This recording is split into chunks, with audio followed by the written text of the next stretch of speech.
Here for a while. Few rules and reminders lang. We can take pictures and videos but kindly turn off the flash. And pag may do not touch, please do not touch. Kasi baka yung Chinese bata yung magta-touch.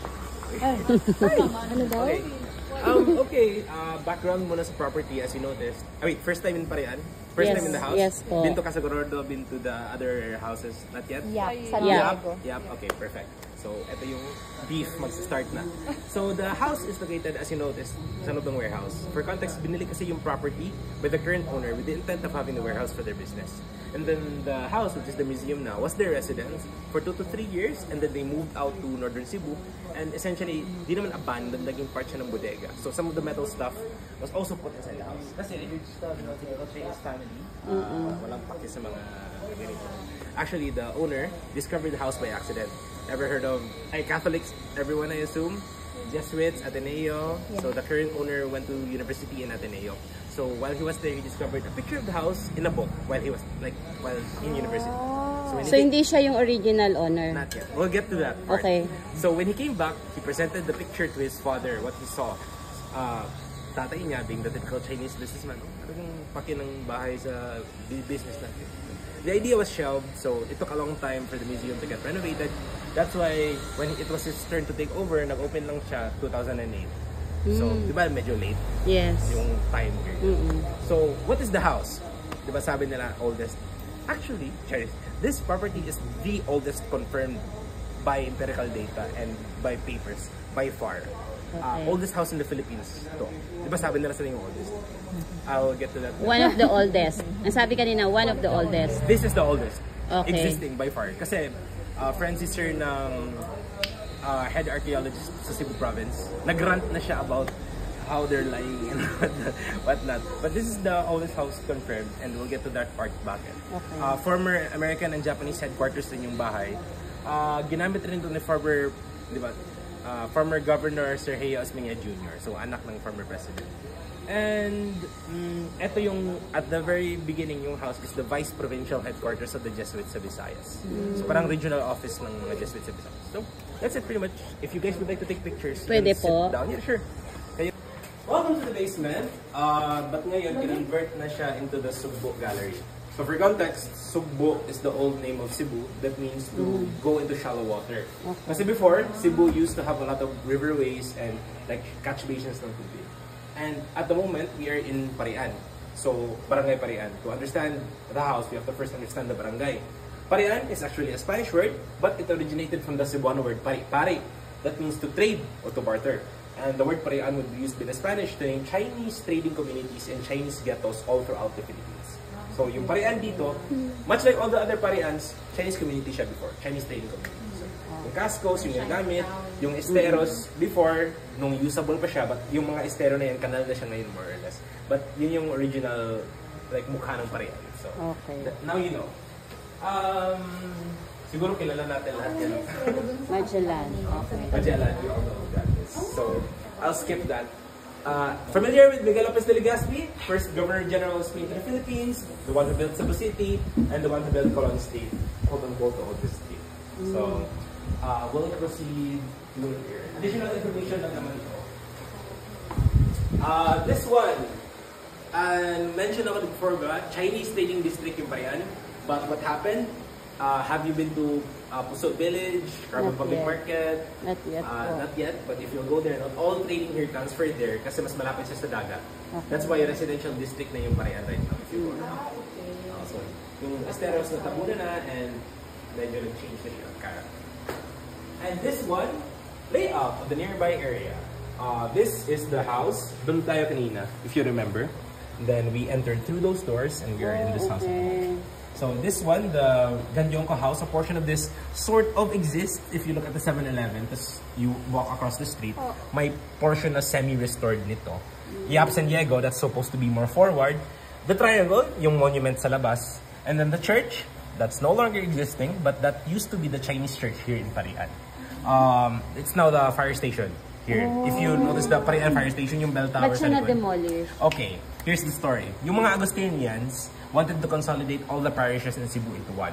So they made up some excuses to take control over the church. So initially, nagpadala sila ng engineers, architects, and lawyers na to check the strength of the church. So parang yung sabi nila, oh no, the church is already crumbling, so dapat ipasara na natin to and whatnot.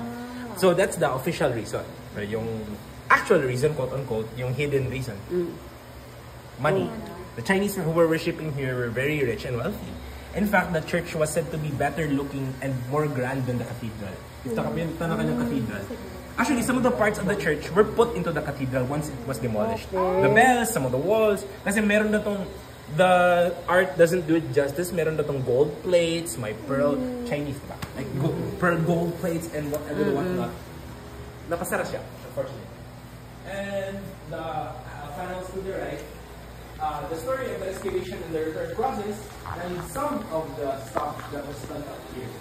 So, rule of thumb of excavating and preserving conservation, like in conserving an old house, documentation, which is very important, and preserving the property as much as possible. So, yun nga, like Chinese yan, and beer bottles, Japanese porcelain, and yung gold coins yan were actually found underneath the post. Oh. Feng Shui. Feng Shui. Feng Shui. And not only that, human bones were also discovered here. Because I mentioned before, right? Japanese headquarters yung bahay before. I think I don't need to tell you what the Japanese were doing when they were in the Philippines. So those are real? Yes, these are real. These were here. Actually, may pictures dyan. Part of excavating, you have to take documentation talaga. Okay. And they noticed that the house actually at one point was already sinking. So, because if you look at the pictures, these posts were already floating. Kasi if you notice that one, it was spinning out because of the yung water. Original. Yes. So what they did, they cut out that part. They added cement, steel, bars, and whatnot. Then this is what remains na lang doon. That's like a concrete. Then yung mga parts. Yung haba nung... Yes. Ang lalim pa nung The house, sabi ng architect, like architect restorer, the house was parang sobra yung foundation at the point na pangit na siya tingnan. So sa sobrang dami ng foundation. So they had poste, So they had to take out some of the foundation to have an aesthetic look. Kasi pangit daw talaga. Like, at least may sprinkle na siya. Yes. So if you've heard of the earthquakes recently which hit Cebu, this is part of the reason why the house is still standing. Okay. The quality of the foundation is top. Part of the basement, the Jesuit gallery. So everything else here, I forgot to mention, like once we're done going around the house, you're free to come back naman if you want to be there. Okay. But everything else here is just the story of the Jesuits, how they got started, who they were, what they are. But the important question to ask is the house, the relation to the house. Why is a Jesuit house in Parian? Yes. Why is this here of all places? Two reasons. Number one, the Jesuits wanted to expand operations in China. So they needed to find a community which is easier for them to convert, learn the language, build connections to go there. Second, yung vow of poverty.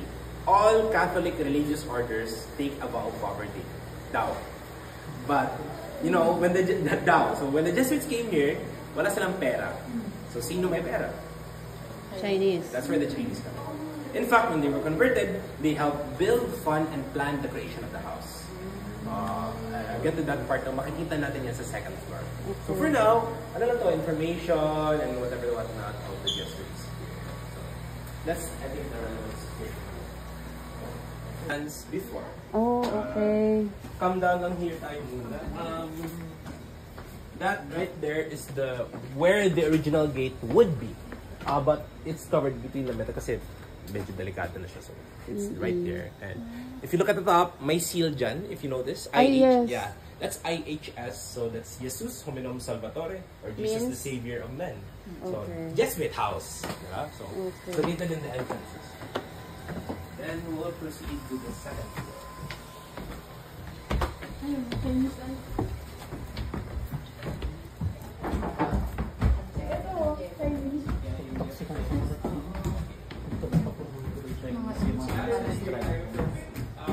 Welcome.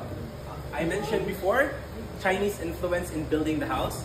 If you look at the roof behind you, diba, it's clay tiles, and even if you look at the beams to the left and to the right and all around the house, that's what we call a dubong bracket system. So Chinese architectural design, popular in East Asia, including Japan, Korea. So the house is a hybrid of the Chinese and the Spanish when it comes to architecture. And that right there is the proof which marks when the house finished construction. So año, that's Spanish for year, Anno Domini, year of our Lord. 1730. So yung curved thing na yan is a crescent moon. It's also a symbol for Mama Mary. And because of that, that's what makes the house different from all the other ancestral houses. Because it's that marker which verifies the authenticity of how old the house is. And if you notice the walls, it's made out of coral stone. You can take a look inside. And the other house, wag mo lang ilagay sa video, ma'am, yung yap is verifying how old the house is. Kasi yung bahay before, dapat, that the Spanish had a decree na because of the earthquakes in the Philippines, you had to change your houses to wood. So, before that, the houses were made of coral stone. Coral stone. So, if the house is already made of wood, that's after the Spanish decreed it. So, if a house is, as you can see, coral stone, that has to be way before. Yes. So, that's another like hint of history that you have to know. Then, that's it for the second floor. If you want to take a look, that's the bedroom right there. Pwede tayo Yeah, dito. yeah, we can come in. Bedroom, guys. Lang, who knows Inca Magnaye? Ay, Ay, yeah. ate, ito na si Inka. Si Inca Bes. Sino yung may-ari nito? Meet Inca's grandparents, Mr. Gabriel Espina and Mrs. Pilar Espina, Alvarez Espina. So, the Alvarez clan and family would come to buy the property after the Jesuits. So for context, yung Jesuits, in-expel sila, the property was transferred to the Archdiocese of Cebu, and then their family bought it in the 1800s. So, what generation si Inca? Parang very down the line, so Okay. 7th, 8th, 9th generation. Kasi they're a big clan. I think mga 3 to 4 families na mga Alvarez yung nakatira. So, yung bedroom here, ano na to, antiques that were put here to imitate Is the this law. atay bed? Yes, this is an atay bed. Sharp eyes, ma'am. Yung pumpkin, and then yung fruit. Trademark ni atay. So, ganito yung mga beds. Then, the rocking chair, then the birthing chair. Birthing chair? Yes, Birthing panganak. chair, ito. Lalagay mo yung paa mo dyan. Yeah, Filipino women didn't have it easy back then. Diyan sila mga anak mo. Unfortunately. Kaya maraming namamatay sa infection. Sorry. Ayun o, kaya sila mami mo. TV. May TV sila. Dami na lang. For a business, then they have had to have money. Like, had to have money. Next room. Personal collections and display of the owner. The radio, the cameras, the typewriters, and the telephones. So, sir is an avid collector of stuff. So, he has this for display. Ito yung mga layout ng area, as you noticed. Yung bahay is pagoda style siya. Chinese. Coral stone. Tugas yung foundation. As you can see, ang lalim ng foundation. So, and the foundation of the inside and the walls are different. So that's why when the earthquakes happen, nagsisway lang siya because not everything is connected together. So parang may separate angles siya. So, coral stone with egg white, mga ganun. Yeah, typical. Ito yun? Ano yung coral stone? Oh, actually, mas better yun. Sa baba hanggang dito na Yes. sa taas. Pinagdugtong-dugtong lang. Yes. Galing. And the Spanish only allowed it in the 1800s. So how could the house be from the 1600s when the Spanish did not allow Kung it yet? 1800 siya, 730 ito. Mas Oh, una and the Spanish was the here, like the Jesuits were the main proprietor here, although the Chinese funded it, but it was the Jesuits which were Spanish. So, ano, kasi nag-rant na talaga Maquinilla. yung tao dito. Maquinilla. Oh, telephone. That's, ma'am, mas ma-clear up to you. Ay, oo. As you can see. Anak, ito yung wall. Ito, anak, yung coral stone wall. Mas visible siya. Dito talaga. This is 300, ano, this is 295 Kinoloran ba siya? Ay, ma'am? Kinoloran mo. Yeah, actually, and because, Chinese wala pa kasi preservation, I think last them and pinaint nila ito before. Which is so bad for the building. Kasi coral stones need oxygen to breathe. And if you cover it up, ayun, the Why dust. is it 21 occupants at a given time? But, I think At a time. COVID area. Ah, pa yan. okay. COVID time pa yan. At a time. Oo. Wala na COVID. Hopefully. House B. Hey guys! House B. Sana ganito lahat ng mga ancestral house. May guide, may tour. Ganda, oh. Explain. Di na pa sila nag-stay dito. They stayed here for 3 years. Mm. Meet the family which would come to buy the property after the Alvarezes. Meet the C family, not affiliated with SM. This is Sir Nicanor C. He would be the one to buy the property. SY? Yes, ma'am. But different yung Chinese name na nila.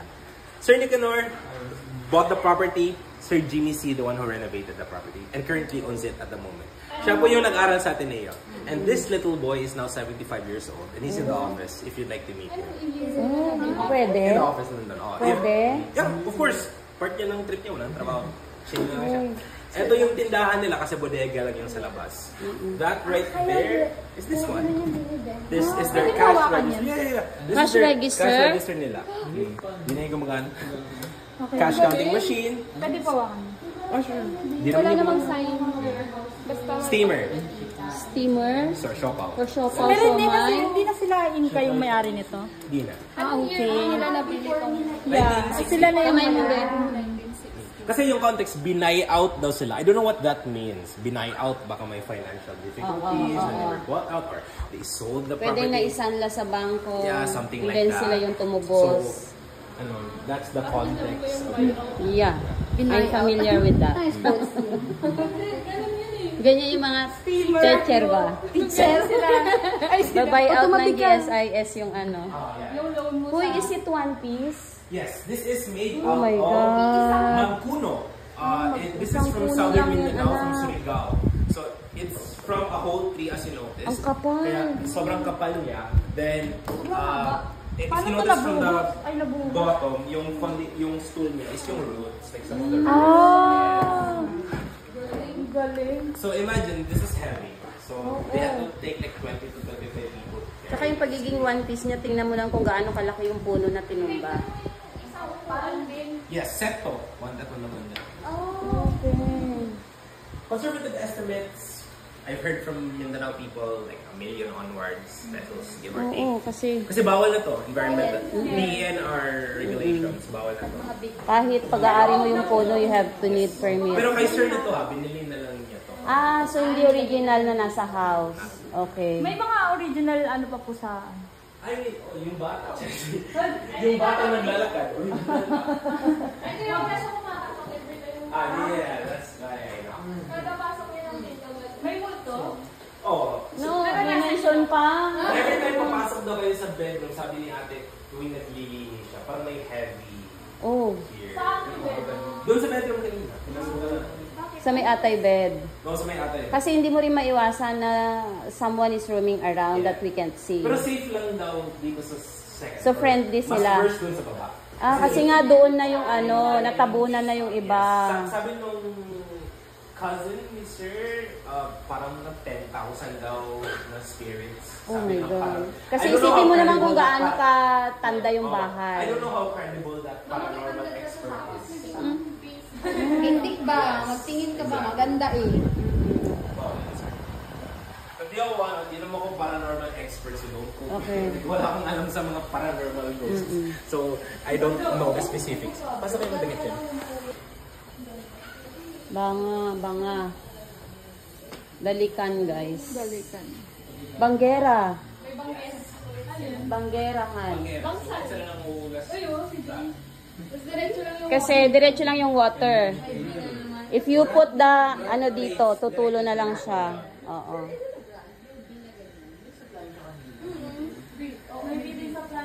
Yeah, I think so. Actually, hindi ko na-notice yun. Gilingan. Tanungin natin si Sir. Kasi di ko na-notice yung mga jersey. Yung sa plancha po na luma, yung nilalagyan ng Ayun, Yeah, actually meron yan. Ayun o. Baka may bidin Yan. pa. Ha? Baka may bidin. Sa harap yun, dito sa bulong nito. Tanggal na. Ito yung ano, yung sa meat. Gilingan. Yes. Gilingan. Ito, media time. Sino may alam ano to? Wala na yan. Pang-yen. Pang press. Good. Ah, yellow eye shaver. May ganun ganyan dati, ma? Pero ito yung parang bougie, parang social na version. Alam naman natin. Mayayaman. Pang mayaman na ito. Kasi yung, alam natin, metal stick lang. Kasi, okay. Yan, pang social na yan. Ice crusher yung pang ano. Pang-halo-halo. Pang halo-halo. You saw that picture already. That's a copy of the picture Sir saw. And as you notice, it's a picture of the tower. This was the tower before. But it was destroyed by the Alvarez family in the 30s kasi delikado na siya by that point. Okay. So this is what remains. Ganun. So that's it pretty much for this room. Yes, connected yan sa baba. Ito yung tower. Okay ba yan? Basta yung okay. Originally, mas open to. Azotea to, yes, originally. Mas open to before. Dito natutulog and nagre-relax yung mga pari, yung mga Jesuit priests. Kasi if naalala niyo yung diagram sa baba, mas open there for mahangin siya. So relaxing area siya. Before, but now converted na siya into an outdoor dining room. Okay. Etong piano na to, ilang years old na siya? This is Cebu City, 1960 something, I think. 1960 something, medyo matanda. Matanda na rin. Di na yan part ng bahay. binili na yan. Okay. Okay, pasok tayo sa last part sa guided tour, the entrance. Welcome! And the entrance, the office. Oh my God. Welcome to the office. Hindi naman office to yung mga tao sa baba. But display na rin siya as well, the radio, the typewriter, the electric and wall. So yung highlight lang naman is yung fan. It's GE, so it's General Electric. It's the same company which makes yung mga makina ng mga airplane. And this still functions. So, fan is from the 50s. So, 75, 70 something years old. Galing. Tapos yung nasa Shopee, parang 1 month, sira na. This one. Pero, ayun, may example pala tayo. Oh. Ito pebbled, ano? Mirror. Okay. Sorry. Radyo. May narinig na ako once.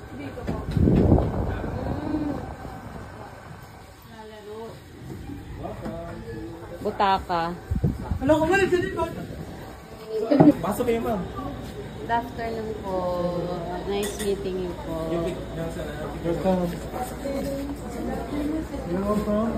Manila po. Manila. Yes po. Hello po. Ba't gusto kayo na bachelor ba? Sa ato na. Kasi ato na. Alito. Ako, 72. I'm already old. Experience lang po, hindi sa old.